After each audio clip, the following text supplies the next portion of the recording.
मजा नहीं आया मंदिरों को देख के उस दिन? अरे मंदिर मतलब, मेरा कहने का मतलब है आर्किटेक्चरल डिजाइन देख के किस किस को मजा आया? किसी को नहीं आया? कुछ आया समझ में नहीं आया? हाँ भाई, कहाँ घूम रहा था आज? पहले ये बता तू कहाँ घूम रहा था? सिल्वर सिटी के पास तू क्या कर रहा था? आप बता, आप बता। 2:25 पे लगभग तू सर्वे गेट के सामने से निकला है। हो ही नहीं सकता तू ना हो, ये तो सफेद झूठ हो जाएगा ना बेटे ना। हाँ, एक्टिवा में। मैंने बोला था ना, ऐसा ना हो कि मैं ऐसे मतलब रस लगा के पूछूं और वो बोले कि मैं बहन को लेने गया था, सब खराब हो जाएगा मामला। मेरी नजरें सभी जगह रहती है।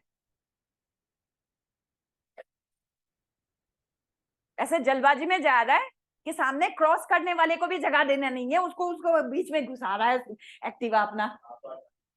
हाँ, नहीं वो मैं तो पीछे ही रुकी हुई थी। मैं पीछे ही थी, सर्वे वाले क्रॉस कर रहे थे, मैंने देखा ये कुछ ज्यादा ही जल्दबाजी में है। मैंने कहा इसको क्लास भी आना अभी। चलो शुरू करेंगे। और भाई तुम लोगों का दिवाली का क्या प्लान है? तुम्हारा है ना ये तरुषी, तुम्हारा नाम क्या है? कल्पना, तुम्हारी कॉपी वो कहाँ है आंसर? हाँ, आंसर कहाँ है बताओ जरा। चलो आज का क्वेश्चन लिखो मेंस का। डिफरेंशिएट बिटवीन, नहीं नहीं, आज का क्वेश्चन है डिफरेंशिएट बिटवीन सल्तनत architectural style and provincial architectural style. आज मैं प्रोविंशियल आर्किटेक्चर पढ़ाऊंगी जब सल्तनत काल चल रही थी मेडिवियल पीरियड में, है ना। उससे पहले एक प्री का क्वेश्चन पकड़ा गया है, पूछ लेती हूं चलो।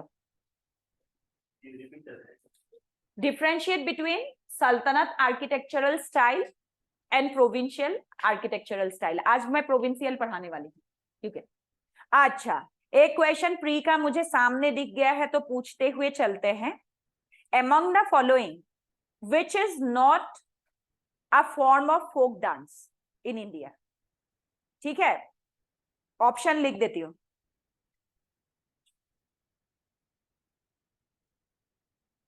ऑप्शन लिख रही हूं मैं।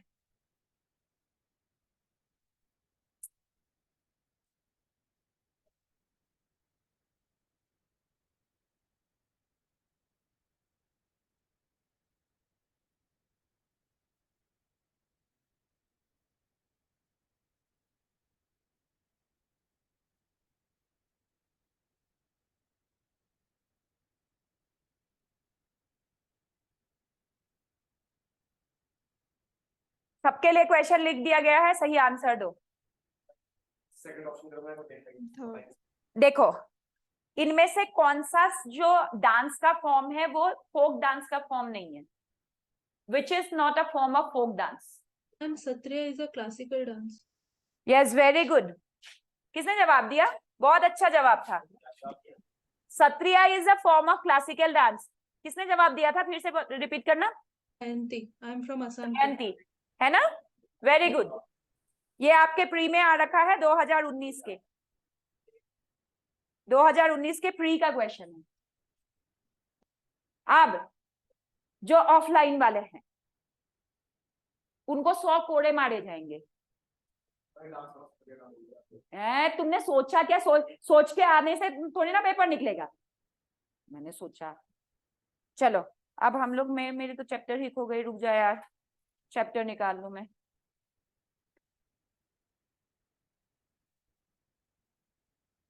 कहाँ गया? कॉइन्स में पहुंच गई मैं तो। 5.6 में था, 5.6। 5.6 5 तो म्यूजिक है, हैंडीक्राफ्ट है, मोरल, पेंटिंग, डांस फॉर्म, इतना है इसमें। ये रहा गुप्ता, मॉडर्न, इंडो इस्लामिक 1.56। बताओ 5.6 में ढूंढ रही हूँ ना। हाँ, अब आते हैं हम लोग इंपीरियल स्टाइल को, हमें समझ में आ गया। स्लेव डायनेस्टी मतलब ये जो सल्तनत का स्टाइल होता है उसको हमने कितने भाग में बांटा था सल्तनत के टाइम के? एक तो इंपीरियल स्टाइल, दूसरा था प्रोविंशियल स्टाइल, और तीसरा कॉन्टेम्पररी स्टाइल। कॉन्टेम्पररी में तो कोई भी कुछ भी बना सकता है ना। और उसके बाद वही हमने मेडिवियल में दूसरा एक स्टाइल देखा था, मुगल स्टाइल। तो हमने पहला जो है इंपीरियल स्टाइल को पढ़ लिया है, मतलब सल्तनत के। देखो मेडिवियल आर्किटेक्चर, मेडिवियल आर्किटेक्चर, इसके बाद जब तुम लोगों का ये खत्म होगा, वैसे तो मैं तुरंत ही आप लोगों का आर्ट एंड कल्चर शुरू कर दूंगी, कंप्लीट उसका हिस्ट्री का, बट फिर भी क्योंकि ये तुम्हारे हिस्ट्री का भी पार्ट है, इससे क्वेश्चन हिस्ट्री से भी आता है, इसीलिए हमें इसके आर्किटेक्चर को तो देखना ही पड़ेगा हिस्ट्री में ही। और फिर बाद में जब आर्ट एंड कल्चर पढ़ेंगे, पेंटिंग, कथक, कथकली सब सिखा दूंगी मैं कैसे नाचते, ठीक है। आर्किटेक्चर, अब मेडिवियल आर्किटेक्चर को 3 भाग में हमने बांटा। सबसे पहला, ठीक है, वो क्या था? सल्तनत कालीन।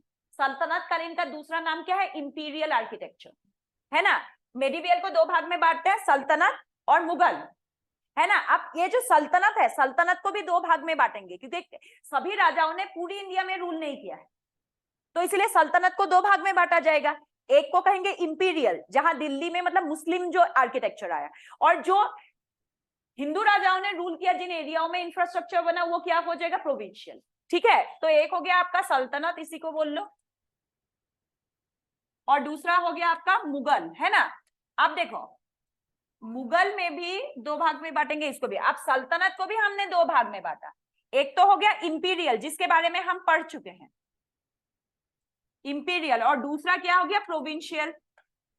अब आज हम प्रोविंशियल पढ़ेंगे, है ना।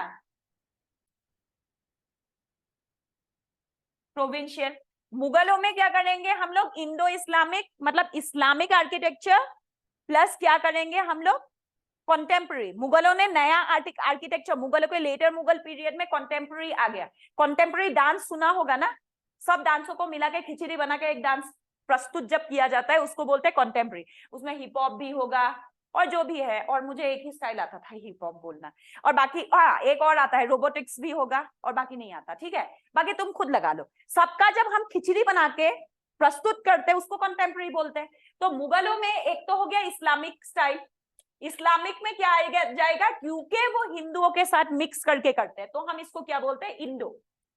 Indo Islamic. इसमें राजपूतों का बहुत प्रभाव देखने को मिलता है, राजपूत आर्किटेक्चर का। और फिर क्योंकि मुगलों को बहुत राजपूत पसंद थे, इसीलिए राजपूत का सबसे ज्यादा मिलता है, ठीक है। और दूसरा आपको वही पंजाब के क्षेत्र का बहुत ज्यादा प्रभाव इसमें देखने को मिलेगा, लेकिन इसमें साउथ इंडिया का प्रभाव कम देखने को मिलेगा। और दूसरा जो कॉन्टेम्पररी स्टाइल उन्होंने डेवलप किया, मतलब लेटर मुगल में जो कॉन्टेम्पररी स्टाइल है, वो जो क्या होगा? वो है खिचड़ी। खिचड़ी मतलब क्या? South India, north India, Mughal, सल्तनत सब मिक्स हो जाएगा इसमें, जिसको हम लोग आइसक्रीम जैसा, जिसको वैसे मैं आइसक्रीम खाती नहीं हूँ, लेकिन आइसक्रीम डोसा कौन सा होता है भाई? आइसक्रीम और डोसा ये ठीक है, ठीक है। डोसा मुझे पसंद है, लेकिन मैं आइसक्रीम के साथ तो बिल्कुल भी नहीं। जी जी यार, मैगी के स्वाद बदल जाएंगे ना खाने में। तुम मुझे रिसर्च मत करवाना, क्योंकि I am a big foodie, मुझे खाना खाना बहुत पसंद है। हाँ, तो फिर कॉन्टेम्पररी वही हो गया, ठीक है, जो तुम लोग ऐसा मिक्स करके, मिक्सअप करके कर देते हो, उसी को कॉन्टेम्पररी स्टाइल बोलते हैं। आज अब हम लोग पढ़ेंगे प्रोविंशियल, ठीक है। अब देखो प्रोविंशियल मतलब एक तो समझ में आ गया कि यहाँ पर जो है आपको बहुत ज्यादा क्या देखने को मिलेगा? क्षेत्रीय या मतलब जो लोकल टच है बहुत ज्यादा देखने को मिलेगा। अब इस समय पे जो कॉन्टेम्पररी या प्रोविंशियल स्कूल ऑफ आर्किटेक्चर था, स्कूल ऑफ आर्किटेक्चर का मतलब एक स्कूल बना हुआ नहीं है, पहली चीज। एक एरिया में उस समय पे स्कूल का कॉन्सेप्ट नहीं था। यूनिवर्सिटी, पेट्रोलियम यूनिवर्सिटी वो बनाना नहीं सिखाती थी वहां पर, मकाने बनाना नहीं सिखाती थी। एक पर्टिकुलर एरिया में स्कूल का मतलब होता है एक पर्टिकुलर एरिया में एक जैसा ही, मतलब क्या होता था, कला का यूज होता था। जैसे मान लो मैथिली चले जाए, मैथिली का आर्ट, मैथिली के हर घर के बंदा क्या करता है, अपनी दीवारों पे बहुत बढ़िया पेंटिंग करते हैं, और समय के साथ वो फिर कपड़ों में उतारा गया, तो उसको क्या कहते हैं, मैथिली स्कूल ऑफ पेंटिंग। आ रहा है? अब जैसे मैं बोलूं, अभी मैं प्रोविंशियल में पहला लूंगी बंगाल स्कूल ऑफ आर्किटेक्चर, ठीक है? Hello sir. तो बंगाल स्कूल ऑफ आर्किटेक्चर का मतलब क्या है, वहां पर कोई स्कूल नहीं है जहां तुम लोग जैसे बैठ के पढ़ रहे हो, वहां तुम्हें पढ़ा रहे हैं, ठीक है? यहाँ कोई स्कूल नहीं है। बंगाल के उस पूरे क्षेत्र में उस जैसा आर्किटेक्चर देखने को मिलता था, तो वहां के लोग जो आर्किटेक्चर में मतलब मास्टरी कर रखी थी, उसी स्टाइल में कर रखी। आ गया समझ में स्कूल ऑफ का? मैं बहुत टाइम तक समझ नहीं पाई थी। मथुरा स्कूल ऑफ पेंटिंग, मैंने कहा यार मथुरा में भी स्कूल था। फिर एक आपका था ना तक्षशिला, ठीक है? तक्षशिला स्कूल ऑफ आर्किटेक्चर, मैं सोच रही थी तक्षशिला यूनिवर्सिटी के अंदर ऐसे प्रोफेसर होते थे, वो बैठा के पढ़ाते थे। नहीं, तक्षशिला के क्षेत्र में जितने लोग जिस तरीके के एक ही टाइप के कला बनाते थे, हाँ हाँ, कहीं कहीं कहीं कहीं देख के सीखते थे, समय के साथ बदलाव हुआ उनमें, ठीक है? ये तो हम लोग आर्ट एंड कल्चर में अच्छे से पढ़ेंगे। अब देखो, सबसे पहले आते हैं बंगाल स्कूल में, ठीक है? मतलब हम प्रोविंशियल में जब मेडिवियल पीरियड था, सबसे पहला आया बंगाल, ठीक है? बंगाल स्कूल। अब बंगाल स्कूल सबसे ज्यादा फ्लोरिश हुआ है 1200 से लेके 1500 के बीच में, ठीक है? एक आधी हम लोग एग्जाम्पल लेंगे तो ज्यादा अच्छे से समझ में आएगा, वैसे भी तुम लोगों को समझ में नहीं आएगा क्योंकि तुमने देखा नहीं है बंगाल स्कूल का आर्किटेक्चर। अब अगर मैं बोलूंगी कि तुमने कुदान रसूल मॉस्क देखा है जो बांग्लादेश में है, तुम क्या बोलोगे? नहीं देखा, तो इसका तो ऐसे ही समझना पड़ेगा इसीलिए, ठीक है? अब देखो, बंगाल स्कूल ऑफ आर्किटेक्चर में ब्रिक्स जो होता था, वो जो ब्रिक्स होता था वो भी गाढ़े रंग का होता था, और जो मार्बल यूज करते थे वो भी ब्लैक रंग के यूज करते थे। मतलब दीवारें जो है नॉर्मली एकदम, जैसे हमारा ये बाहर ईंट है रखा हुआ है, देखो जरा ईंट का कलर दिख रहा है? अरे बाहर सड़क में रखी हुई है यार। ब्रिक्स मतलब ईंटें होता है भाई, सबने देख लिया लाल लाल सा। अब देखो, ये नॉर्मल ब्रिक्स का कलर है, लेकिन वो जो यूज करते थे ब्लैक मार्बल के कलर वाली ब्रिक्स यूज करते थे, तो दीवारें नॉर्मली कैसी दिखेगी? ब्लैक दिखेगी, ब्लैक दीवारें होगी। तो बंगाल स्कूल मतलब उस एरिया में जो यूज होते थे, क्योंकि वहां पर काली मिट्टी है, मिट्टी से ही ईंट बनती है, ईंटों मतलब मिट्टी से ही बनता है ना ईंट, काली मिट्टी होने की वजह से ईंट की कलर क्या था? ब्लैक, ठीक है? तो ब्लैक ब्रिक्स, और दूसरा चीज क्या क्या यूज होता था? एंड ब्लैक, साथ में मिलाने के लिए ब्लैक मार्बल। अच्छा, इंपीरियल में क्या यूज हुआ कलर? अरे सारा मतलब सब कुछ पढ़ा दिया मैंने। Qutub Minar red sandstone, red sandstone use हुआ, ग्रेफाइट यूज हुआ साथ में, है ना? तो ऐसे ही यहाँ पर कौन सा कलर है? अब रेड मतलब क्या हो गया? ईंटों का कलर। कुतुब मीनार का कलर जो होता है ना, उसको अगर पेंटिंग करनी है तो क्या कौन सा है? गेरू लगाओगे उसमें, यहाँ गेरू नहीं लगा सकती। गेरू जो गमलों में पेंट करना, गमलों वाला कलर होता है, ठीक है? समझ में आ गया? इसमें ब्लैक यूज होगा। उसके बाद दूसरा जो है, नॉर्मली यहाँ पर मॉस्क देखा है, और मॉस्क का जो रूफ होगा वो स्लांटिंग होगा, स्लोपिंग होगा, और मतलब इसमें सारे के सारे जो है मस्जिद ही मेनली मिला है, मॉस्क इसका एग्जांपल है। और मॉस्क में भी मैं एग्जांपल लिखा देती हूँ, एक तो अदीना मॉस्क है, उदाना का अदीना, अदीना मॉस्क है इसका। मॉस्क मतलब मस्जिद, चलो ये तो पता है तुम्हें, है ना? कदम रसूल मॉस्क, ये दोनों ही बांग्लादेश में है आज। कदम रसूल बहुत फेमस मॉस्क है ये, रसूल मॉस्क। और जहां तुम्हें देखने का मन करे, एक बार आप घर जाके इसकी पिक देख लिया करो, तो दिमाग में बैठ जाता है चीज। अब इसका जो रूफ होता है ना, वो स्लांटिंग होता है। मतलब कैसा होगा? इसका जो रूफ होगा ना, ऐसा ढला हुआ रूफ होता है। हमारा रूफ कैसा होता है? ऐसा, ठीक? वो क्या बनाते थे? ऐसा, है ना, दिल्ली वाले। आजकल हम लोग ऐसा बनाते हैं, अपना रूफ देख लो ऐसा, उनका रूफ कैसा होता था, स्लोपिंग ऐसा। मतलब अगर मेन बिल्डिंग को आप देखोगे, ये मेन बिल्डिंग है, ऑनलाइन वालों को विजिबल हो रहा है ये वाला पोर्शन? Yes, Yes, ma'am. अब ये बनाया ना, तो इसका थोड़ा सा ऊंचा रखेंगे और इसको इस तरीके से बना के आगे तक बहा के लेके जाएंगे, और फिर ये बरामदा है और ये मेन बिल्डिंग। ऐसा क्यों? बारिश ज्यादा होने की वजह से। ये एंट्री है, अगर यहां पर एंट्री दे देंगे बारिश की पानी घुसेगी, इसलिए क्या करते हैं, ऐसा स्लांटिंग में लेते हैं। इसका कारण क्या है, बंगाल में बारिश ज्यादा होती, ठीक है। आर्किटेक्चर का बहुत इंपॉर्टेंट रोल ज्योग्राफी प्ले करता है। वहां पर काली, अगर पूछे ईंट क्यों यूज किया गया है, क्योंकि वहां के आसपास के क्षेत्र में, बांग्लादेश में सुंदरबन डेल्टा है, उसके आसपास के क्षेत्र की आज भी काली मिट्टी बहुत अच्छी मानी जाती, तो काली मिट्टी का ही यूज वो करते थे, ठीक है। तो फिर और लास्ट इसका फीचर क्या हो जाएगा, स्लांटिंग या स्लोपिंग, स्लोपिंग रूफ। ये हो गया बंगाल स्कूल, ठीक। तुमको नहीं लिखना, सब लिख रहे हैं तुम्हें छोड़ के बस।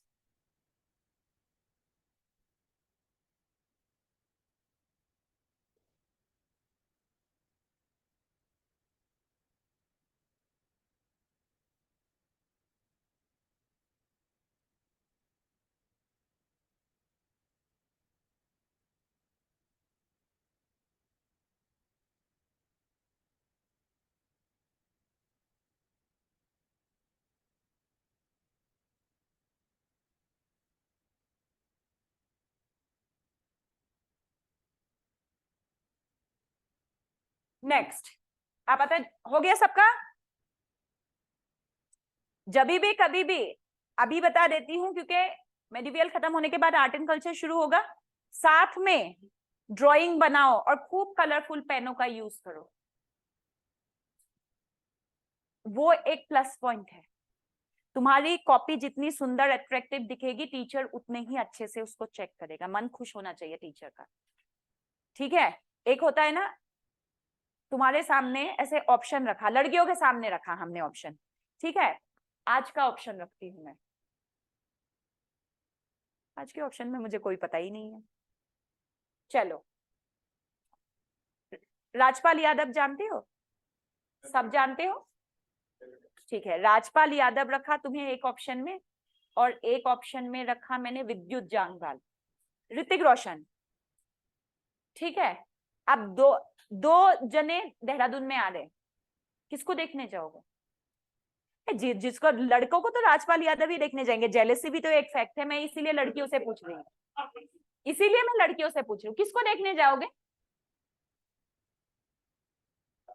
मन ही मन में कह रहे ऋतिक रोशन, है ना, लेकिन राजपाल यादव को देखने जाएगी वो, बताओ।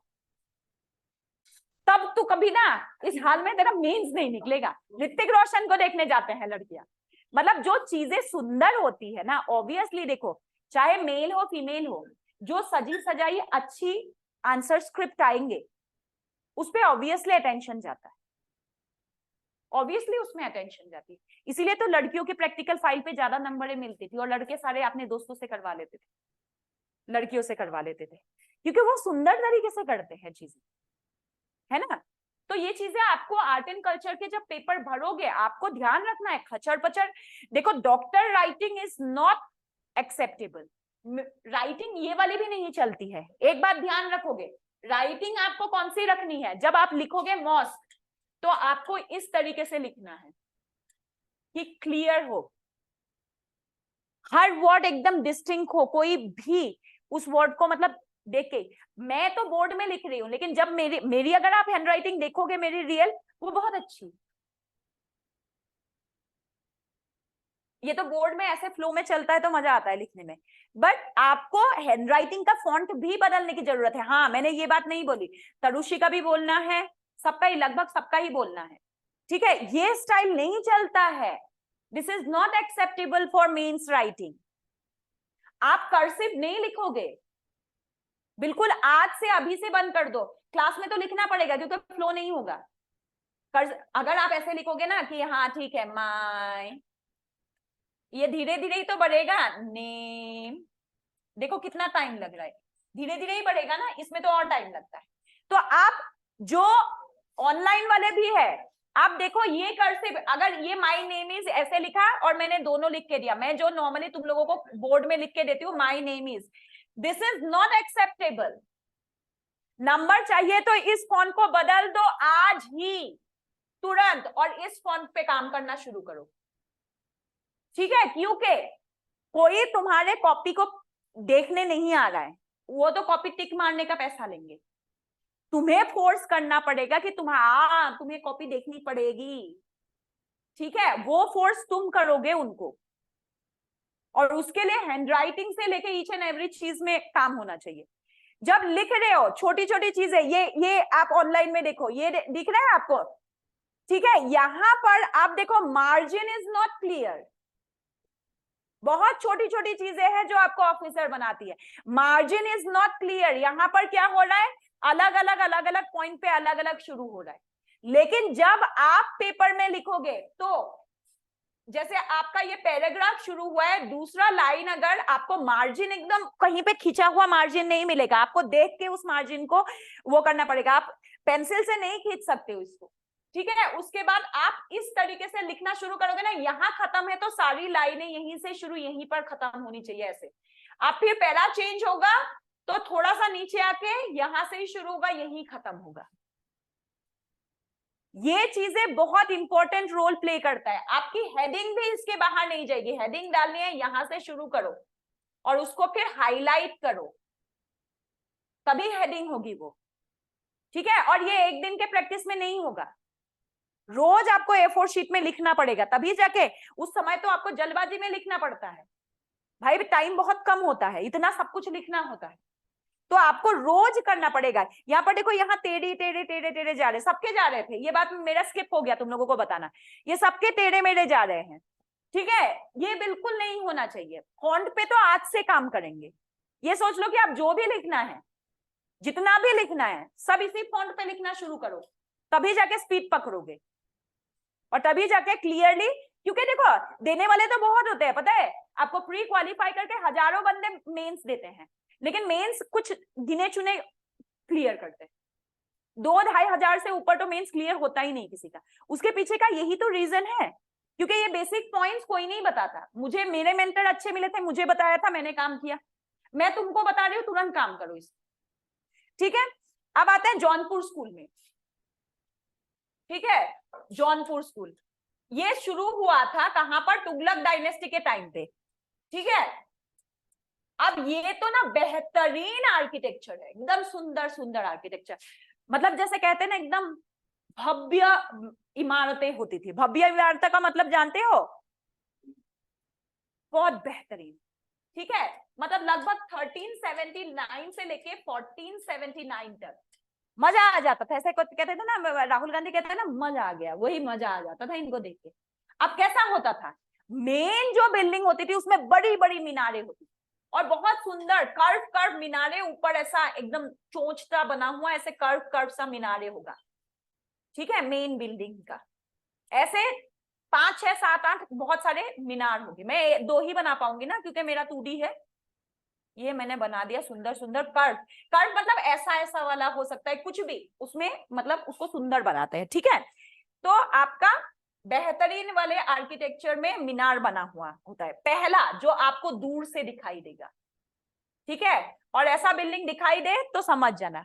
उसके बाद ये मीनारों के बीच में जो स्ट्रक्चर होता था, वो स्ट्रक्चर जो होता था आपका, उसका भी हाइट काफी ऊंचा रखा जाता था।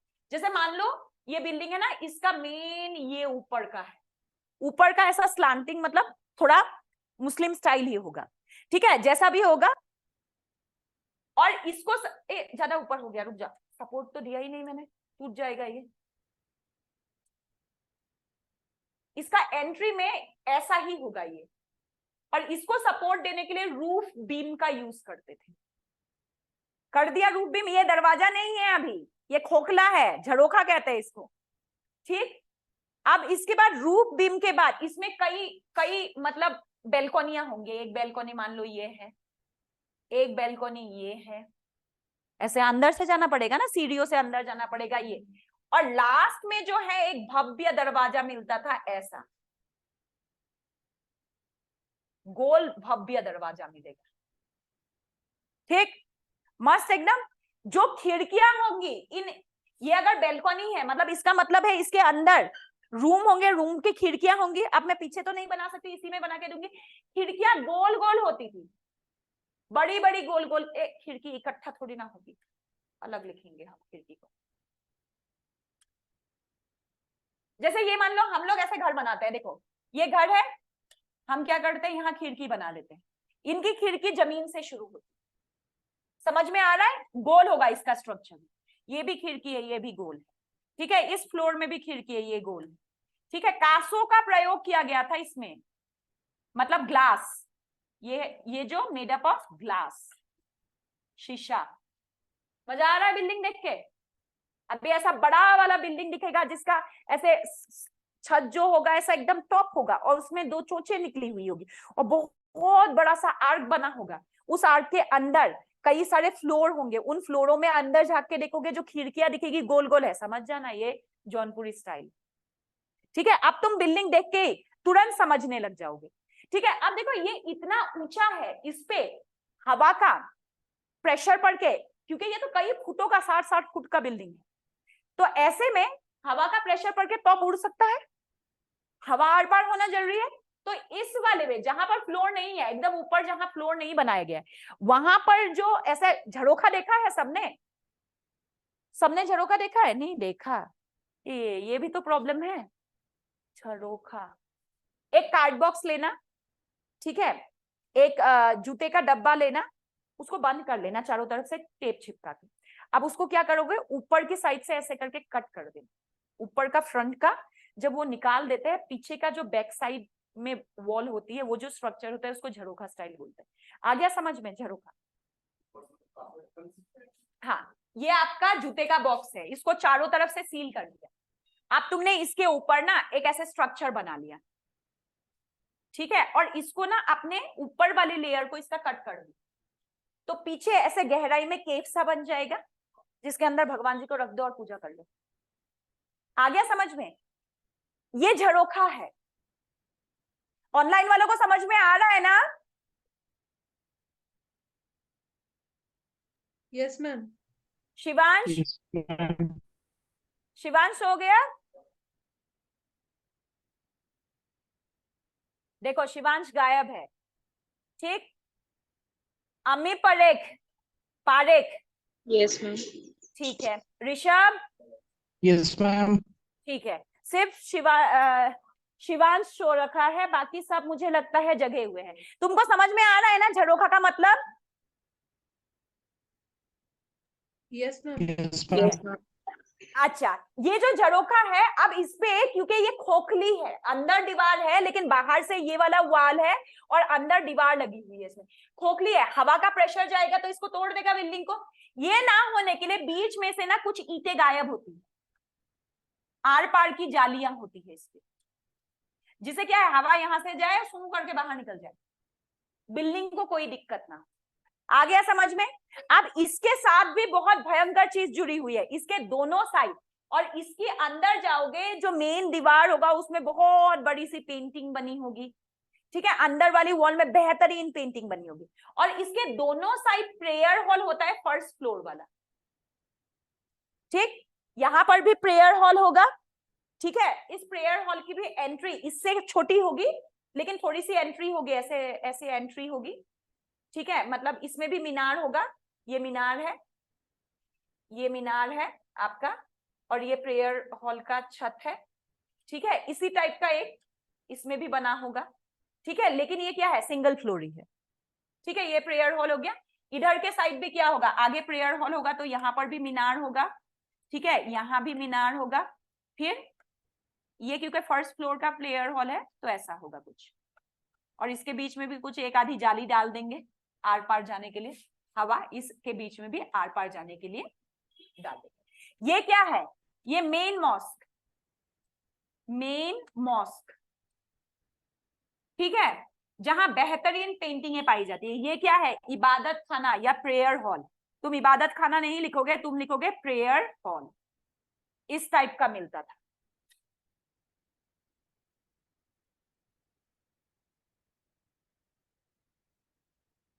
हाई बना, और वो उल्टा लटका दूंगी, नींद नींद के मारे जो बैठा है उल्टा लटका दूंगी। ये सारे तो इधर चिटर पुटर हो जाएंगे, क्योंकि हाइट ही इतनी है कि सबको ऐसे लेके घूमेगा।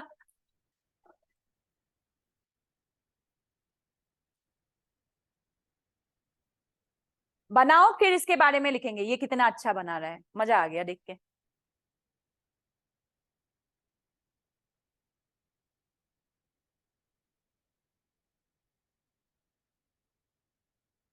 लड़कियों की ड्राइंग बड़ी अच्छी होती है ना। है देखो कैसे, मतलब वो आती नहीं है बेसन की लंबी वाली डंडियां जो खाने के लिए मिलते हैं चाय के साथ, ऐसा बना रखा है।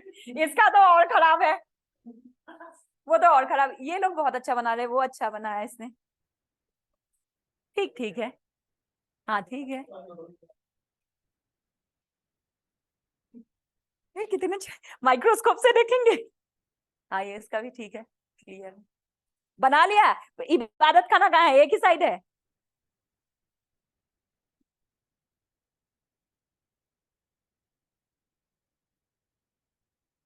हो गया सबका? बना लिया? अंकिता भाई तुम लोग खुद ही खुद बता दो, तुम लोगों का हो गया ड्राइंग बना के? मैम एक यस मिनट। मैम, हो गया। जिसका नहीं हुआ है वो मुझे बनाने के बाद ना बता देना। इनका हो गया है लगभग। हो गया मैम। ठीक है, अब लिखोगे पहला पॉइंट इसमें, Jaunpur school of architecture patronised by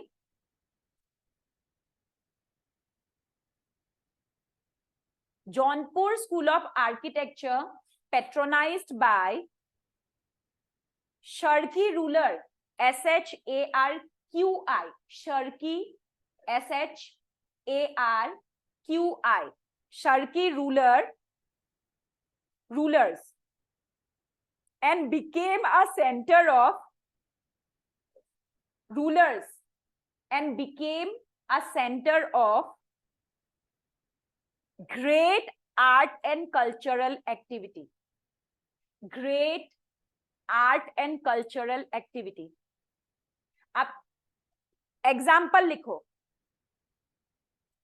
example, Atala mosque Jaunpur, ATALA, Atala, ATALA, Atala mosque Jaunpur. अब इसका रियल व्यू मैं बताती हूँ। अभी तुम लोगों ने नहीं देखा होगा, घर जाके देख लेना। यूट्यूब में सर्च करना एक गाना मौला मेरे मौला करके, आंखें तेरी कितनी हंसी, ऐसे करके एक गाना आएगा। गाना लिख लो, इंपॉर्टेंट है, क्योंकि आर्किटेक्चरल स्टाइल को देखना। ठीक है, उसमें ऐसे ना भागती रहती है हीरोइन, हीरो ऐसे भागता रहता है। एक कृष्ण जी भी होते हैं उनमें से। तो वो जहां पर भागते हैं वो प्रेयर का ऊपर का हिस्सा है, जहां छोटी छोटी ऐसी गुंबदें दिखती है। मतलब ऐसा होता है ना, ये देखो ऐसे कृष्ण जी इसके ऊपर भाग रहे हैं किसी के ऊपर, और ऐसा दिखता है, और दोनों की दीवारों में ऐसी ऐसी दिखाई देती है, वो मीनारे इबादत खाना की। और इस गाने को देखोगे आपको एग्जैक्टली अताला मॉस्क पे लिया हुआ पिक्चराइजेशन है, तो आपको रियल व्यू दिखाई दे जाएगा जौनपुर स्कूल ऑफ आर्किटेक्चर का। ये प्लस पॉइंट है कि मैं गाना नहीं देखती हूँ, पीछे की चीजें ज्यादा देखती हूँ। तुरंत निकाल लिया, अभी आराम से देखना, आराम से। ठीक है, मैं तुम्हें बताती जाऊंगी किसमें तुम्हें एग्जैक्ट एग्जाम्पल, क्योंकि हम एक क्लास में नहीं बजाना, तो फिर एग्जाम्पल मैं क्यों दे रही हूँ? क्योंकि देखो हमारा जो दिमाग होता है ना, वो हमेशा इमेजेस को स्टोर ज्यादा जल्दी करता है ना। मैं अब यहाँ पर यूट्यूब खोल के तो गाना तुम्हें दिखा नहीं सकती हूँ, ये मतलब उसके खिलाफ है हमारे, है ना, मतलब वर्किंग एथिक्स के खिलाफ हो जाएगा। तो इसीलिए मैं तुमको साथ में एग्जांपल देती हूँ, यहां पर तुम्हें वो चीज देखने को मिल जाएगा। तो आपके लिए आसानी होगी उस चीज को दिमाग में रखना कि कैसा होता है।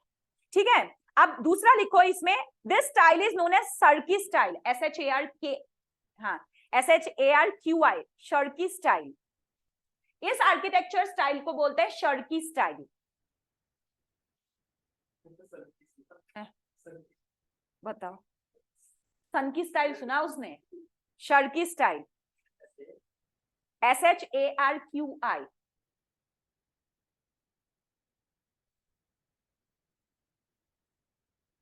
देयर मीनार, देयर लिखोगे in Sharqi style, minars are not separated from the main building. इनकी मीनार जो होती है वो मेन बिल्डिंग से जुड़ा हुआ होता है, एकदम चिपका चिपका मीनार है। ठीक है, not separated from the main building, unlike Pathan style, unlike Pathan style. अब पठान स्टाइल में होता तो कैसा होता? देखो, ये देख लिया हमने, पठान स्टाइल में होता तो ये बिल्डिंग होती, अब मीनार अलग होता, आ रहा है? लेकिन ये they are not separated in Sharqi style, तो आपका बिल्डिंग के साथ ही जुड़ा हुआ मीनार होगा, मीनार ऊंचा भी होगा तो बिल्डिंग को बेस मजबूत प्रदान करेगा। अब क्यों?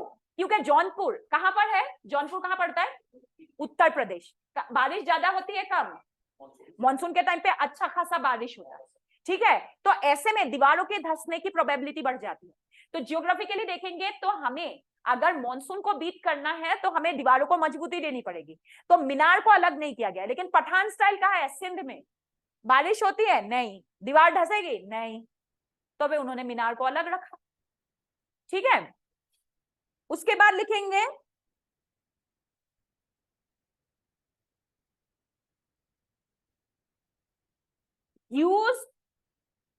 huge characters painted huge characters painted in the center and side base of the prayer hall, in the center and the side base, BAYS, base of the prayer hall।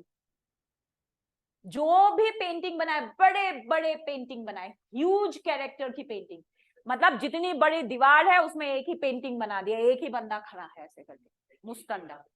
हाँ, उसी समय architecture में जो भी लोग होते थे, या फिर खास तौर पे मंगवाया भी जाता था पेंटर्स।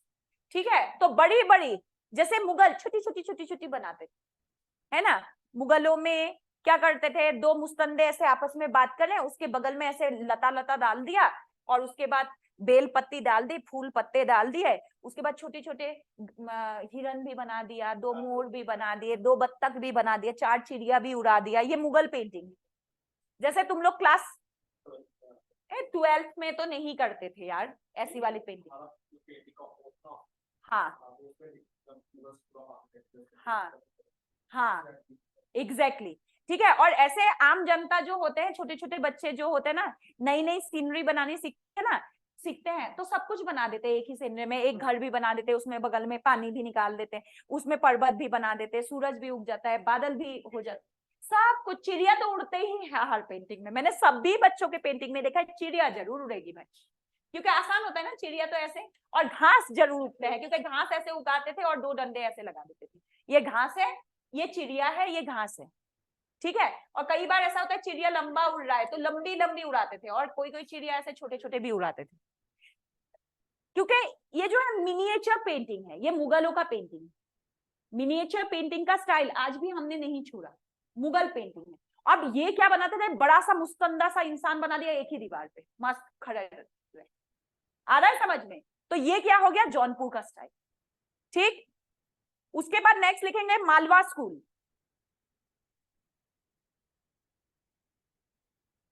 मालवा का पठार कहाँ है? मालवा प्लेट्यू कहाँ है? वेरी गुड, गुजरात, राजस्थान और मध्य प्रदेश का एक ऐसा पार्ट जो बीच में पड़ता है ना? तो आ जाएगा Malwa school.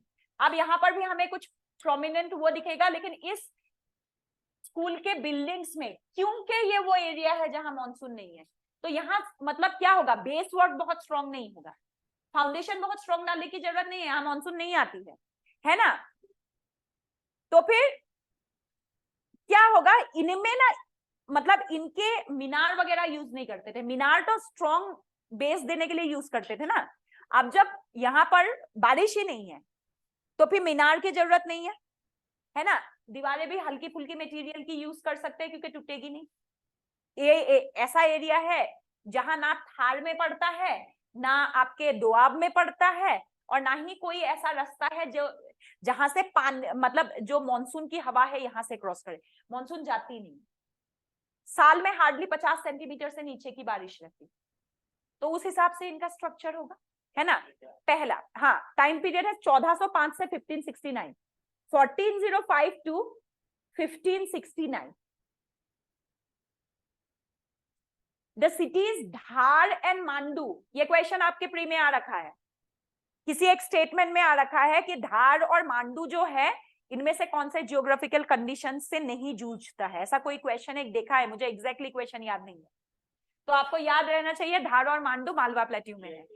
DHAR, the cities of Dhar and Mandu became the prominent seat of architecture.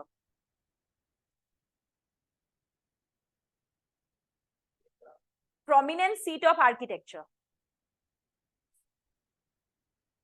अब बहुत इंटरेस्टिंग देखो, जो मार्बल होता है, मार्बल कौन सी एरिया में सबसे ज्यादा होता है, राजस्थान, मतलब सूखे क्षेत्र में इग्निशियस जो रॉक होता है वो जब डाइवर्ट होता है तो वो मेटामॉर्फिक रॉक में चेंज होता है, और उसको हम मतलब जो कहते हैं ना मार्बल इंडस्ट्री वहां विकसित है हमारी, है ना। और वो एरिया कौन सा है, मालवा प्लेट्यू। मालवा प्लेट्यू में मार्बल बनता है, मार्बल अलग अलग कलर के होते हैं, तो इनकी बिल्डिंगों में बहुत सारे कलरफुल मार्बल्स का यूज हुआ है। तो पहला पॉइंट लिखोगे, नहीं, पहला पॉइंट है नो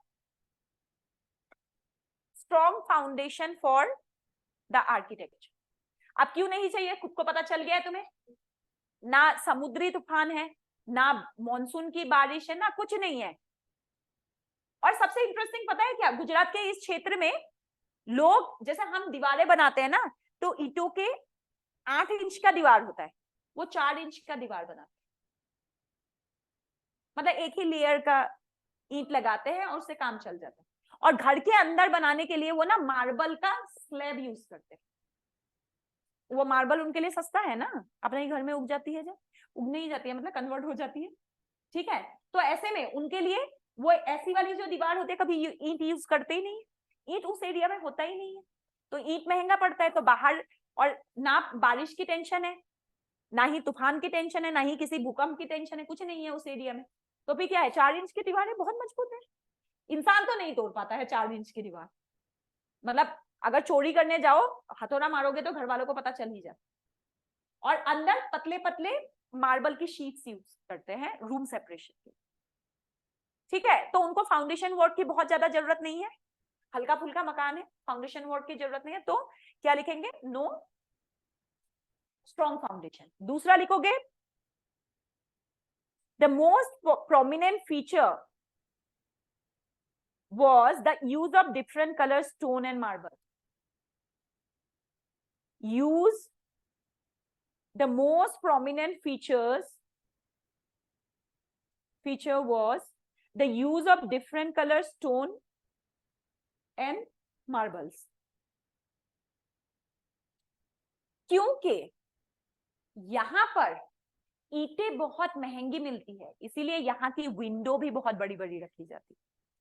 तीसरे पॉइंट में लिखोगे huge window, huge window, window बहुत बड़ी बड़ी, ठीक है।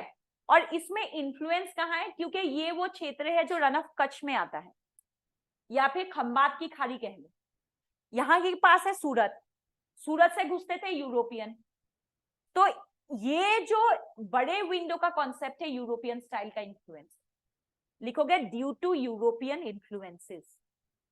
अब कहां से आया, क्योंकि 1498 के बाद यूरोपियन आने लग गए थे, इसी एरिया से घुसते थे ऊपर के लिए। अब जब वो घुसेंगे तो उनकी स्टाइल, उनका, वो अपने साथ फोटो लेके आते थे, लोगों को दिखाते थे, मनमोहन हो जाता था, लोग अपने घरों में भी बना लेते थे, ऐसे इन्फ्लुएंस पड़ता है। कुछ यूरोपियन ने अपने घर बनाए थे वहां पर, तो उन्होंने बड़ी बड़ी विंडो रखी, क्योंकि यहाँ पर सबसे पहले यूरोपियन टच आया, यूरोपियन इन्फ्लुएंस इनमें 1400 में आ गया था, ठीक है, यूरोपियन इन्फ्लुएंस है ना। और आर्क का यूज हुआ है घर के अंदर, आर्क्स वो used in the interior of the building, arc was used in the interior of the building.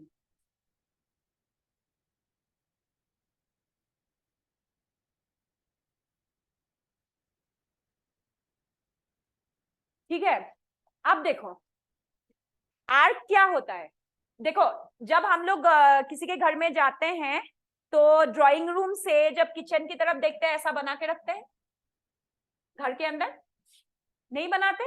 अरे बनाते हैं भाई, नहीं नहीं सीधे वाला पहले बनाते थे ना, आज भी ऐसे घर मौजूद है जो आर्क बनाते हैं, तो इनके घरों के अंदर आर्क का देखने को मिलता है, ठीक है।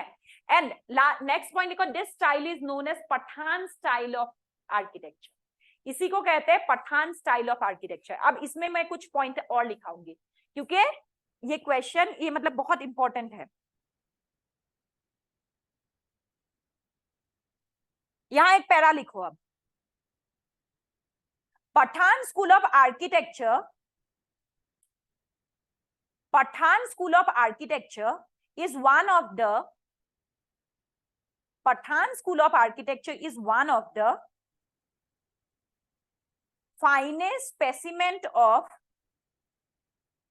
one of the finest specimens of environmental adaptation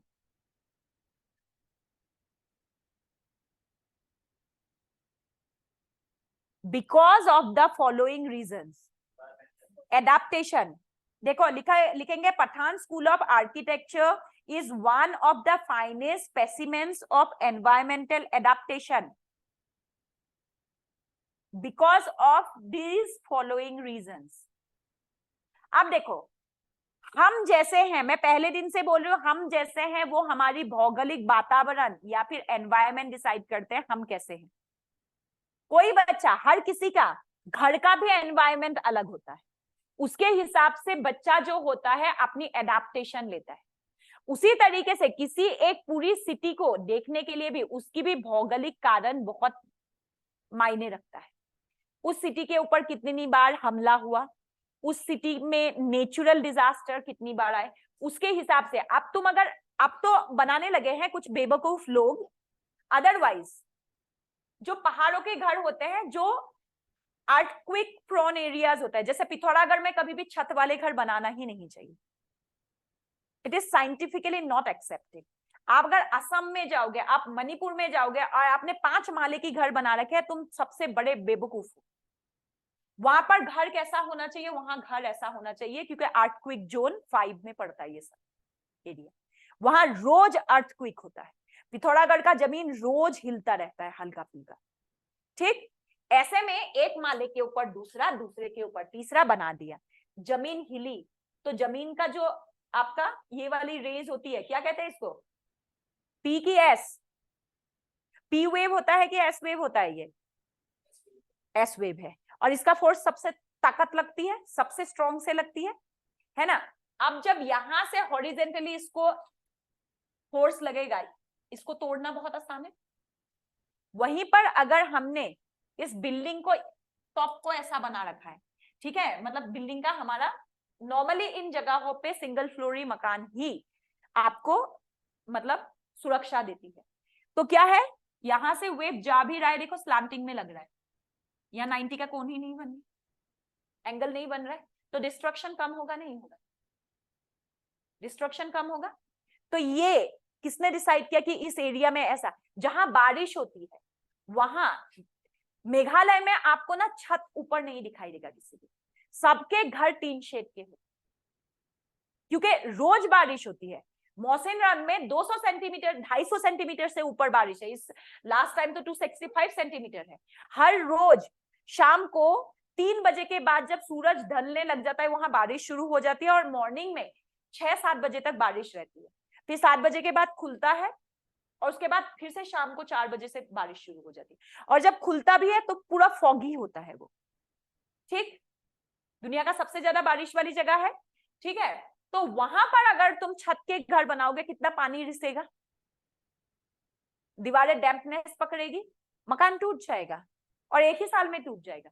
तो वहां पर सभी लोग क्या करते हैं, टीन शेड का घर बनाते हैं। वहां गरीब नहीं बोलते इसको, उसको बोलते हैं, मतलब वहां के प्रायोरिटी है, आपको टीन शेड में ही घर बनाना पड़ेगा।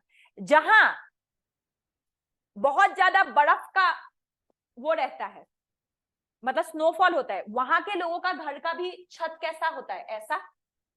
क्योंकि क्यों, अगर ऐसा पड़ेगा तो एब्रेशनल प्रेशर पड़ेगा, तो छत टूट जाएगा, समय के साथ छत कमजोर होकर टूट जाएगा।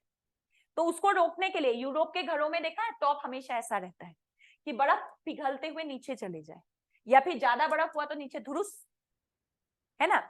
इसलिए अब देखो जियोग्राफी कितना मतलब डिसाइड करती है किस एरिया में। और अगर जियोग्राफी नहीं मानोगे तो क्या होगा, केदारनाथ जैसे ट्रेजेडी कभी भी हो सकता है, कहीं पे भी हो सकता है, आपको मानना पड़ेगा उस चीज को। ठीक है, तो इनके बिल्डिंगों में आपको, और लोगों ने ये स्टाइल एक ही दिन में तो नहीं सीखा होगा ना। पहले जमाने में हमारे उत्तराखंड के लोग भी ऐसे ही बनाते थे। उनके छतें, जो कच्चे मकानों की छतें होते थे, उसमें ना पत्थरे, टूटे टूटे पत्थरे लगा के ऐसे वाली मकान बनाते थे, पत्थर का मकान बनाते थे, और साइंटिफिकली वो ज्यादा अच्छा था। अब देखम देखिए बड़े मकाने तो बना लिया, जोशीमठ नीचे धस गया, लोड कैपेसिटी नहीं है जमीन का, चूना पत्थर का जमीन है। तुम खुद सोचो ना, लाइमस्टोन है, पानी जितना जाता है लाइमस्टोन उतना पिघलता है। ऐसे में अगर तुम 5 माले की घर बना के कहते हो मैं तो रईस हूं, अबे तुम तो दुनिया के सबसे भिखारी हो, क्योंकि तुम्हें तो भगवान ने दिमाग दिया ही नहीं, तुमसे ज्यादा भिखारी कौन हो सकता है। और इसी वजह से जोशीमठ में बहुत बड़ा खतरा है इस टाइम, जोशीमठ जाने के कगार पे है इस टाइम। कितनी कोशिशें हो रही जोशीमठ को बचाने की, है ना। पूरा का पूरा जो आपका आर्कियोलॉजिकल डिपार्टमेंट है, डेरा डाल के बैठे हैं जोशीमठ में, किसी तरीके से सिटी को बचा लिया जाए। लेकिन वही हाल रहा तो धुस जाएगा, क्योंकि हम अगर ज्योग्राफी को नहीं मानेंगे तो ज्योग्राफी कहेंगे धुर साले भाग, है ना, ये तो कहेंगे वो। अब इन बिल्डिंगों में देखना क्या ज्योग्राफिकल वजह से इनकी बिल्डिंग की स्ट्रक्चर जो है, पठान स्कूल ऑफ जो आर्किटेक्चर है उसके स्ट्रक्चर में चेंज देखने को मिलता है, वहां की ज्योग्राफी की झलक देखने को मिलता है। सबसे पहला लिखो, the use of large window made the building and rooms, the use of large window made the buildings and rooms well ventilated. Malwa का पठार बहुत गर्म है, पठार हमेशा गर्म होता है, ये जानते हो ना। प्लेट्यू का रेंज, जो प्लेट्यू जानते हो, प्लेट्यू क्या होता है, प्लेट्यू मतलब होता है जैसे पहाड़ है, ये पहाड़ है, ठीक है, इसका अपना एक हाइट होती है, 1800 मीटर से ऊपर होगा तो पहाड़ बोलेंगे। समय के साथ इसके ऊपर जियोग्राफिकल कंडीशन की वजह से इसका टॉप जो है इरेज हो गया, मतलब इसका वेदरिंग होके इसका टॉप इतना रह गया और टेबल टॉप बन गया ये, ठीक है। अब इसकी जो हाइट है लगभग 1000 तक है, समुद्र तट से 1000 मीटर के ऊपर तक है, तो इसको क्या बोलते हैं, पठार या प्लेट्यू। ये गर्म होगा, प्लेन्स के मुकाबले ये गर्म होगा, क्योंकि क्यों, सूरज की रोशनी पहले पहुंच, लेकिन और हिल्स के मुकाबले भी गर्म होगा, क्योंकि हिल्स में टॉप है, ऐसा है। तो यहाँ पर गर्मी जब यहाँ की जमीन में गर्म होगा, तो यहाँ की जब हवा ऊपर चढ़ेगी तो ये स्लोप में चढ़ जाएगी, स्लोप में चढ़ेगी। तो इसको क्या बोलते हैं हम लोग, जब प्लेन्स की तरफ से पहाड़ की तरफ दिन में बहने वाली ठंडी,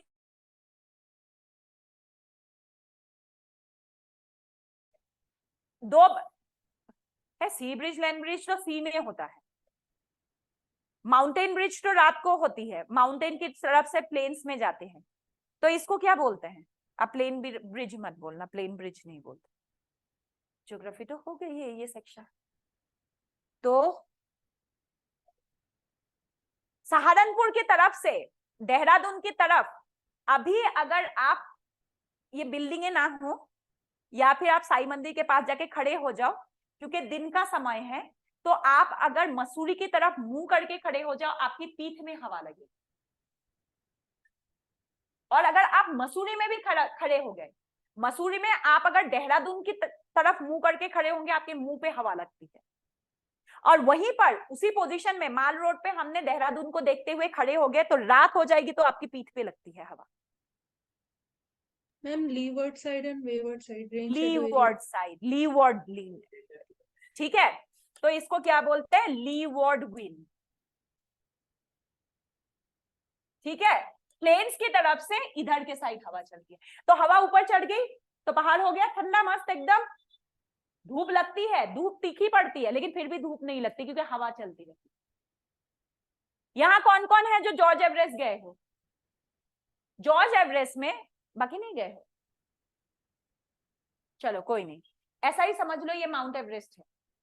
ठीक है, अब जब जिसको नहीं पता उसको तो जॉर्ज एवरेस्ट और माउंट एवरेस्ट, अब ये पहाड़ है। ठीक है, यहाँ पर क्या करते हैं लड़के और लड़कियां ऐसे ना, मैं तो यहाँ बैठ जाती हूँ ऊपर, थोड़ा सा ऊपर चढ़ के, यहाँ पर ऐसे पेड़ पौधे हैं, मैं अपना चद्दर बिछा के मस्त बैठ जाती हूँ। ठीक है, और बाकी जो लोग होते हैं यहाँ से ऐसे चढ़ते हैं ऊपर ना, ऐसे एक दो पेड़ है और ऐसे तिब्बतियन वो लगा रखा फ्लैग है।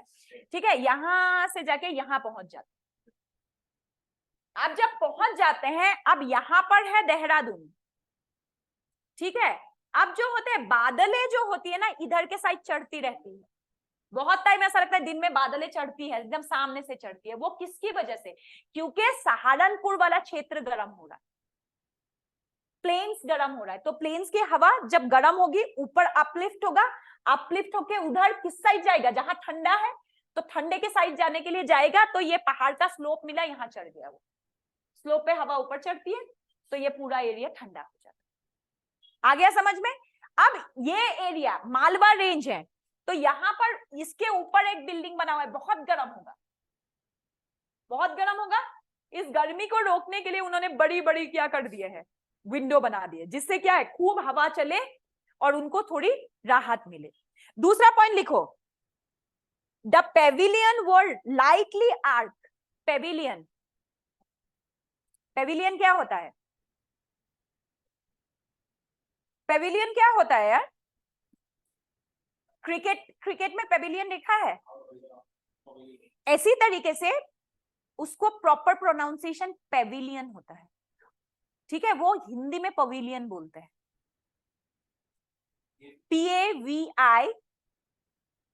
PAVILION। ठीक है, हिंदी में पवेलियन होता है वो। ठीक है, जो पेविलियन होता है, पेविलियन मतलब हो गया उनके बरामदा वाला एरिया, या कोई भी बिल्डिंग है, उस बिल्डिंग में मान लो आगे गार्डन है, गार्डन को देखने के लिए बाहर जो एरिया उन्होंने बना रखा है, उसमें क्या होता है, उसको लाइटली आर्क बनाते हैं, बाहर थोड़ा सा आर्क, ऐसे ऐसे डिजाइन वाले आर्क बना देते हैं बरामदा को। क्यों? क्योंकि क्या होता है कि जब ये आर्क होता है, क्योंकि पठार है, ठीक है, ये कैसा बनाते हैं, बरामदा, जैसे मान लो कोई भी पवेलियन, मतलब आप लोग मान लो बरामदा है, ये बिल्डिंग है, इस बिल्डिंग का सामने ही ऐसे करके बरामदा है। ठीक है, ये बरामदा है। अब इस बरामदे के आगे को ऐसे आर्क बनाते हैं, क्योंकि सूरज की रोशनी सीधा अंदर ना चला जाए, तो ये जो आर्क इन्होंने बनाया, इस आर्क की वजह से रुकेगा, जहां सूरज की थोड़ी बहुत रोशनी जानी चाहिए जाए, और बाकी बहुत सारी रोशनी रुक जाएगी इस आर्क की वजह से। इसीलिए पवेलियन को आर्क बनाते हैं कि थोड़ी छाया भी रहे, कोई छाया में बैठना चाहे छाया में बैठो, किसी को धूप में बैठना है धूप में बैठो।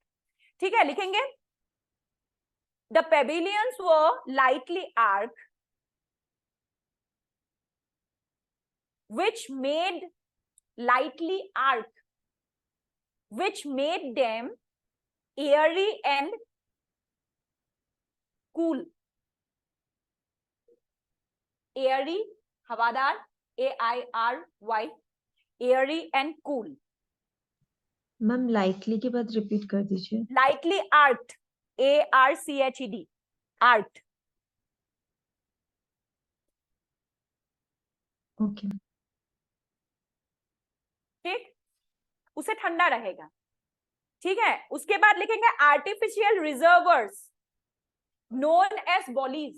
Next point, artificial reservoirs known as bodies, BAULIS, बोलते बाउलीज है इसको, बॉलीज। BOULIS, एक्चुअली अरेबिक वर्ड है, होना बोलीज चाहिए, लेकिन हम लोग क्या बोलते हैं इसको, बाउली. Boulis were constructed inside the premises. Boulis were constructed inside the premises for storage of water.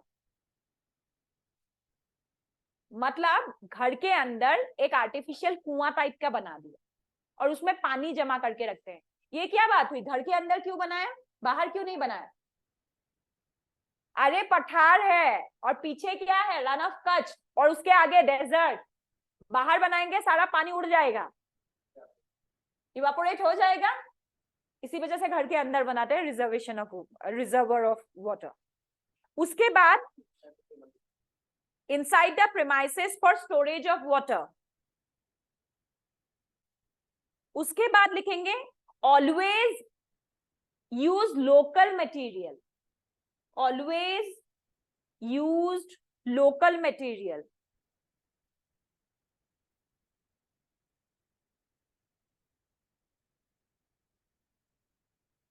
Example लिखो, रानी रूपमती पवेलियन. रानी रूपमती पवेलियन, इसमें भैंस भैंस की युद्ध होती थी, चारों तरफ से बना हुआ है, क्रिकेट की पवेलियन जैसा ही पवेलियन है, रूपमती पवेलियन. ठीक है, उस समय पे इसमें मल युद्ध जानते हो क्या होता है, कुश्ती टाइप्स, और जानवरों की लड़ाइयां, ये सब होता था. ठीक है, उसके बाद लिखोगे जहाज महल, इसका एग्जाम्पल. नेक्स्ट एग्जाम्पल है जहाज महल. हाँ, जहाज महल और अशरफी महल.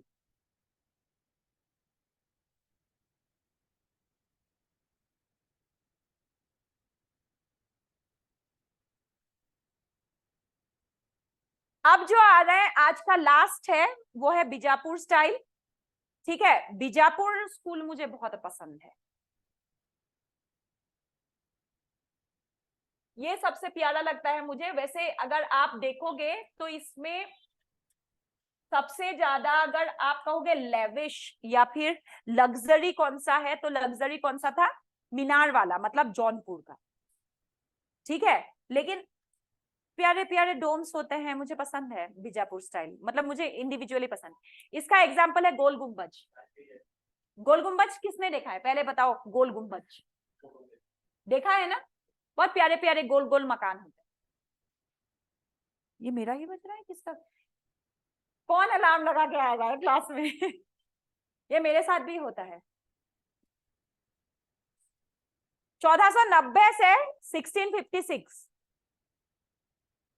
से 1656, 1490 to 1656.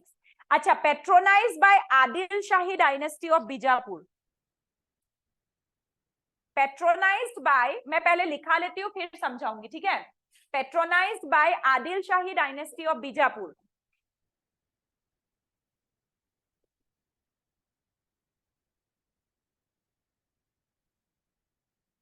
Bijapur style is also known as Deccan style.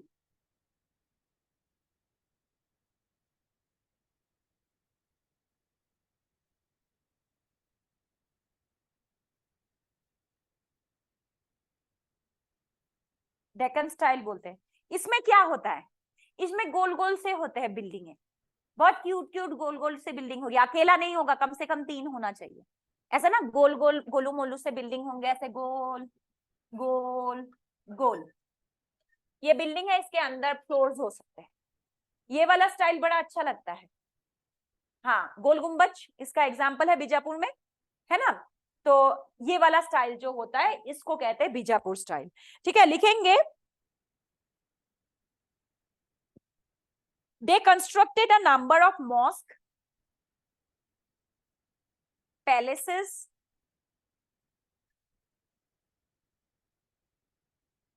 which were unique in the use of, which were unique in the use of 3-arc facade, 3-arc FACADE facade, and bulbous dome. 3 arch facade, अभी समझाऊंगी, पहले मैं लिखा लेती हूँ। FACADE facade and bulbous dome, BULBOUS bulbous dome. Normally they are spherical with narrow neck. Normally they are spherical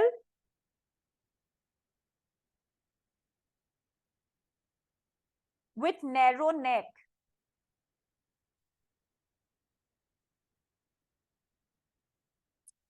ठीक है, उसके बाद लिखोगे Adil Shah introduce the use of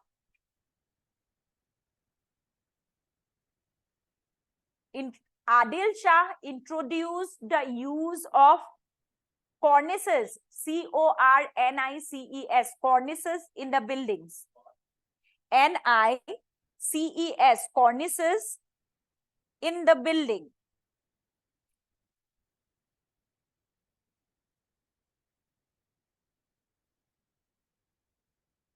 Their ceilings were without any apparent support.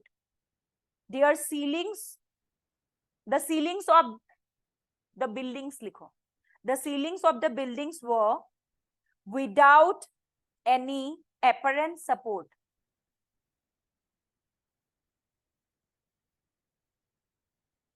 Iron clamps without any apparent apparent support. उसके बाद iron clamps and strong plaster of mortars. Iron clamps and strong plaster of mortars. Clamps, CLAMPS. बताऊंगी, अभी सब बताऊंगी. Iron clamps and strong plaster of mortar, MORTAR. Mortar were used. Walls were highly decorated. Walls were highly decorated.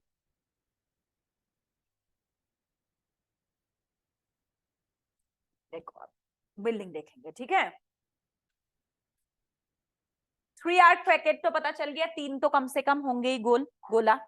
ठीक है. Bulbs डोम मतलब देखो खूब अच्छा घेराई वाला डोम होगा. मतलब इसकी घेर भी काफी, इसकी जो घेर होगी ना स्फेरिकल घेर होगी, और इसका जो बेस होगा बहुत छोटा सा होगा विथ वेरी स्मॉल नेक. मतलब एंट्री में जितनी जगह चाहिए 6 फुट उतना ही मतलब जगह लेंगे. उसके बाद ऐसे बल्बस बनाएंगे उसको. आ रहा है समझ में? अब इसको बनाने के लिए इसके ऊपर कोई सपोर्ट नहीं, यहाँ कोई पिलर नहीं, यहाँ कोई पिलर नहीं, यहाँ कोई पिलर. तो ये पूरा ढांचा कैसे बनाया? देखो आयरन क्लैम्प्स, जैसे आपने शादियों में टेंट में जो स्टेज होता है, स्टेज में डेकोरेशन करते हुए देखा है, आयरन का फ्रेम लगाते हैं. आयरन के फ्रेम में सारी चीजें सेट किया जाता है. उसी तरीके से इसमें आयरन क्लैम्प्स लगाया जाता है. मतलब जोड़ जोड़ के आयरन, जैसे यहाँ से एक पीस, यहाँ से एक पीस, पहले आयरन क्लैम्प्स लगा दिया इस पे, और उसके बाद खूब स्ट्रॉन्ग मोटर सीमेंट से इसको प्लास्टर किया जाता है. पूरा ढांचा आयरन के ऊपर टिका हुआ. आ रहा है समझ में? इसके अंदर की जो वॉल होगी वो हाईली डेकोरेटेड, बहुत बेहतरीन. मतलब आपका पेंटिंग का प्रयोग किया गया है, ईच एंड एवरीथिंग. उसमें कहीं कहीं पे आपके जो कॉइन्स होता है ना, कॉइन्स का भी प्रयोग किया गया है. जैसे गोल गुंबज के मेन गुंबज के अंदर पूरा का पूरा उस समय के कॉइन से ढका हुआ है, पूरी गोल्डन. ठीक है. तो पीतल वीतल के जो भी कॉइन्स होते थे, कांसे का जो ब्रॉन्ज का जो मतलब कॉइन्स होते थे, उससे उसको डेकोरेट किया with use of colourful stone. साथ में कलरफुल स्टोन. तो सोचो कितना सुंदर होगा ये स्ट्रक्चर.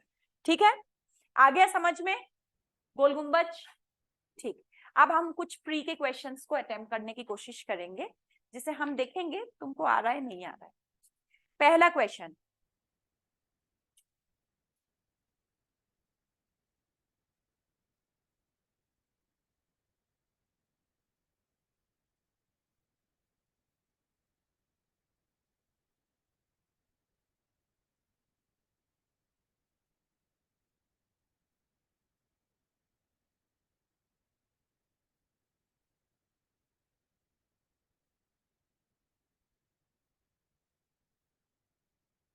2018 का क्वेश्चन है, ठीक है। With reference to the cultural history of India, 2018 का क्वेश्चन है।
किसने बनाया था बुलंद दरवाजा? अकबर ने। आप व्हाइट मार्बल यूज हुआ है नहीं हुआ है तुम याद करो।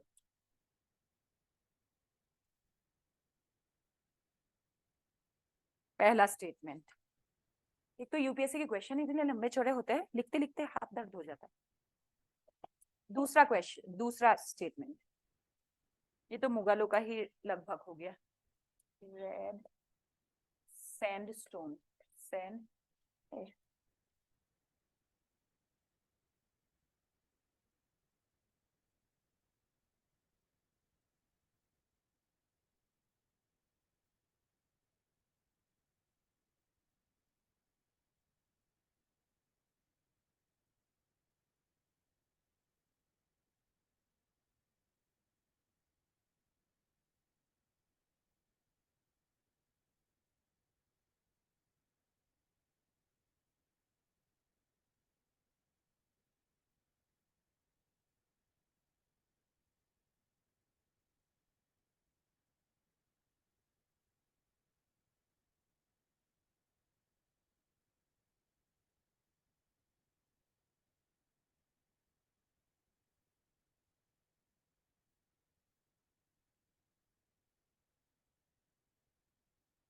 पूरा नहीं लिख रही हूँ, बस करेक्ट कोट कर देती हूँ।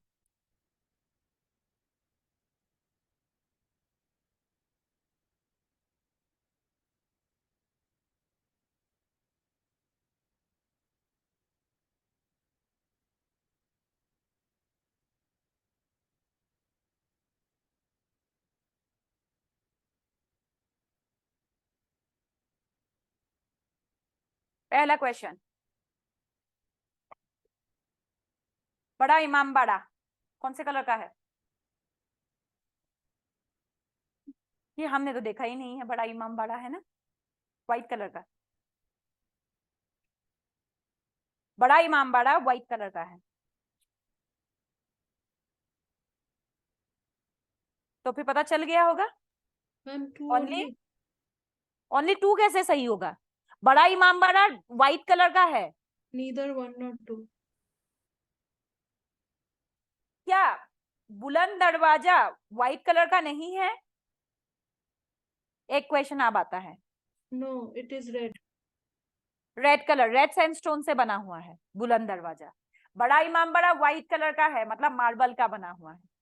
तो फिर क्या हो गया? Neither one nor two. Next question,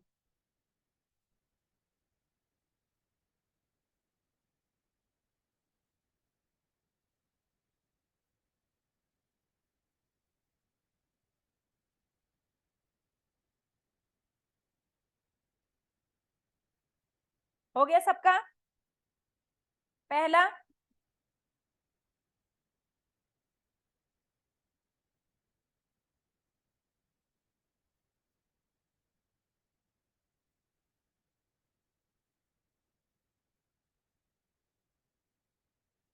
2013 में कितने क्वेश्चन पता है? हर साल कितने क्वेश्चन आ रहे हैं देखो इस सेक्टर से। मतलब सिर्फ सल्तनत नहीं है, वो तो मैं आर्ट एंड कल्चर में पढ़ाऊंगी, बट 2015 में आर्किटेक्चर से आए हैं 1 2 3 3 क्वेश्चन। 2014 में 1 2 3 4 क्वेश्चन। 2013 में 4, मतलब 3 और 4 के बीच में वेरी कर रही है हर साल। तो इम्पोर्टेंट है ना, अकेला एक ही चैप्टर।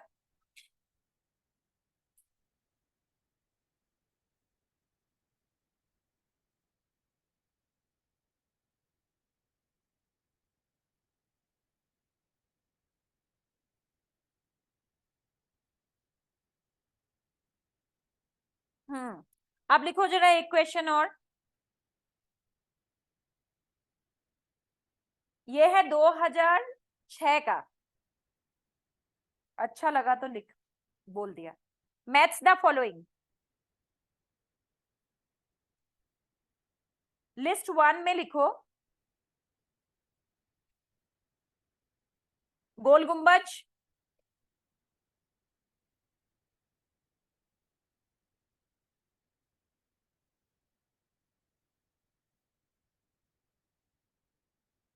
जामा मस्जिद,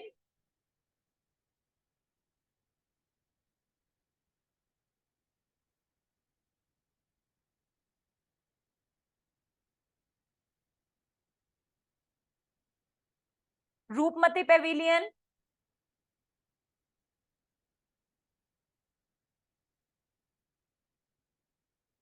अदीना मॉस्क।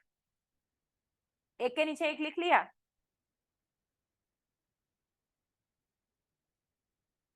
अब दूसरे लिस्ट में, लिस्ट 2 में सबसे पहले लिखो पांडुआ। पांडुआ लिख लिया। इंपीरियल आर्किटेक्चर, उसके बाद पठान स्टाइल,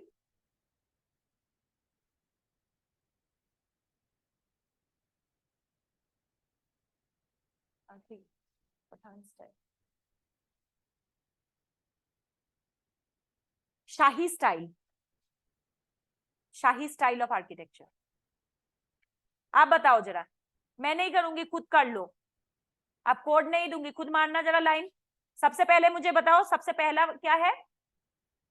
गोल गुंबज किसके साथ मैच होगा? शाही स्टाइल, ठीक है। उसके बाद दूसरा, जामा मस्जिद किस में जाएगा? पठान स्टाइल मालवा प्लेट्यू में होता है। इंपीरियल स्ट्रक्चर आर्किटेक्चर, ठीक है। अब तीसरे पे क्या है? ये तो पठान स्टाइल है, रूपमती महल। और अदीना, पांडुआ। पांडुआ कहाँ है? बांग्लादेश में आज के, ठीक है। ये हो गया। चलो एक और क्वेश्चन, लास्ट क्वेश्चन ले रहे हैं।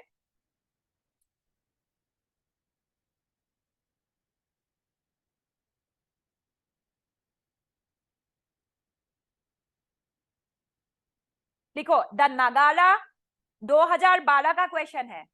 The Nagara, NAGARA, Nagara, comma the Dravida, DRAVIDA, Dravida, and the Vesara, VESARA, Vesara, are the A option 3 main racial groups. A option में लिखो 3 main RACIAL racial groups of Indian subcontinent.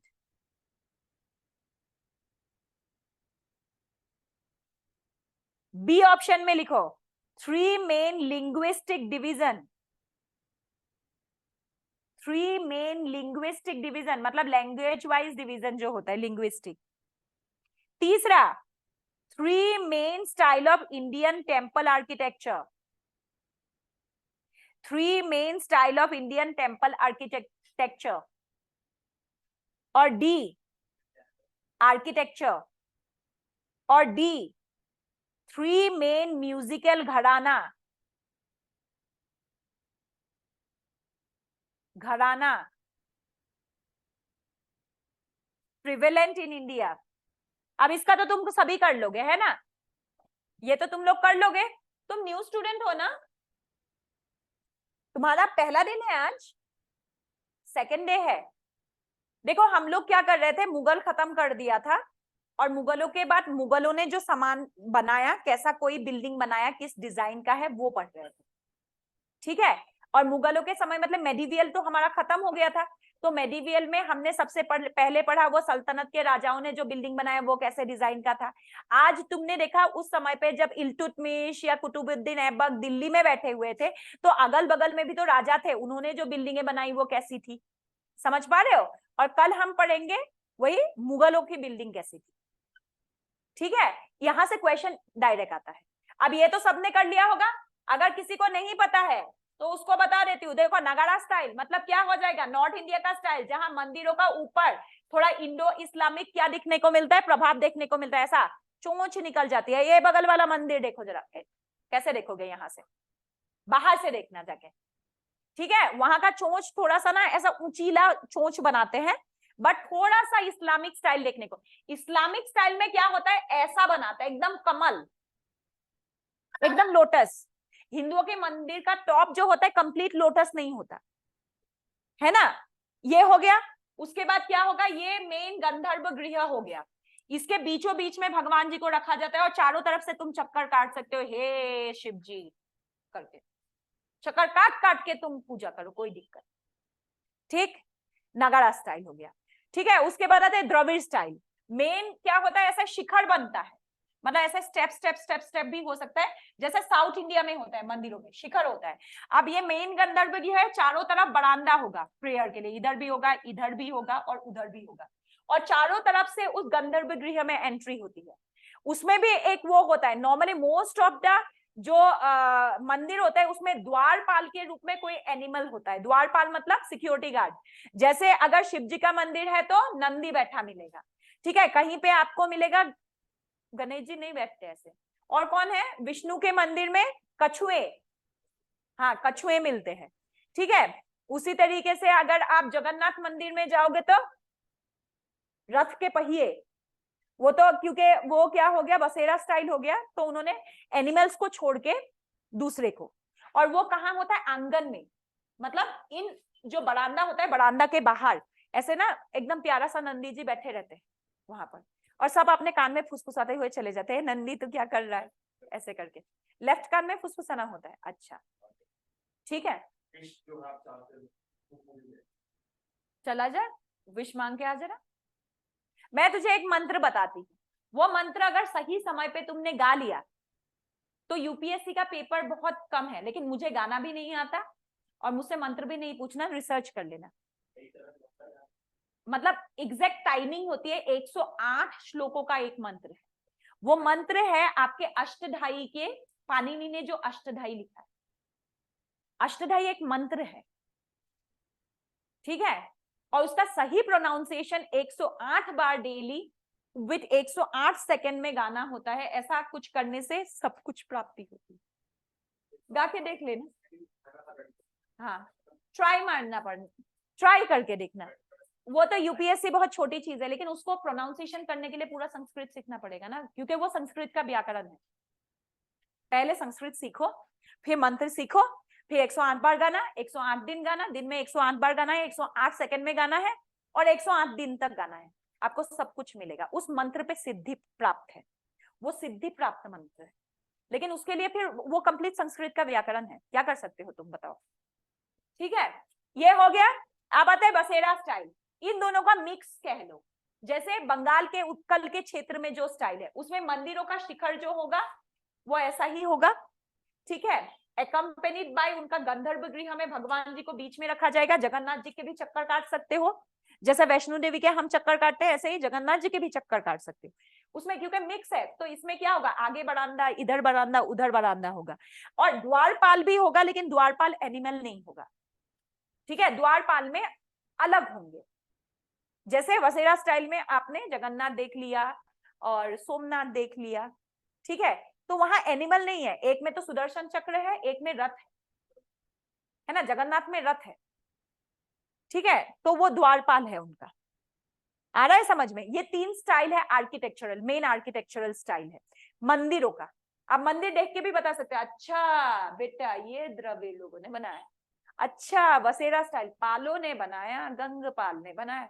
अब क्या होता है, और आम जनता सोचती है ये बहुत ज्ञानी इंसान है, अबे ज्ञानी नहीं है, स्ट्रक्चर याद है बस, है ना। आम जनता के लिए ये बहुत ज्ञान की बात हो जाती है कि स्ट्रक्चर देख के बता रहा है यार बंदा, है ना। बाकी कुछ करो ना करो, अच्छे से कर लो, अच्छे से सिविल सर्विस की तैयारी करो, अगली बार की केबीसी भर देना, 50 तो ऐंठ ही लोगे, 50-60 लाख रुपए तो ऐंठ लोगे बड़े आराम से, काफी है ना। चलो फिर आज के लिए काफी है।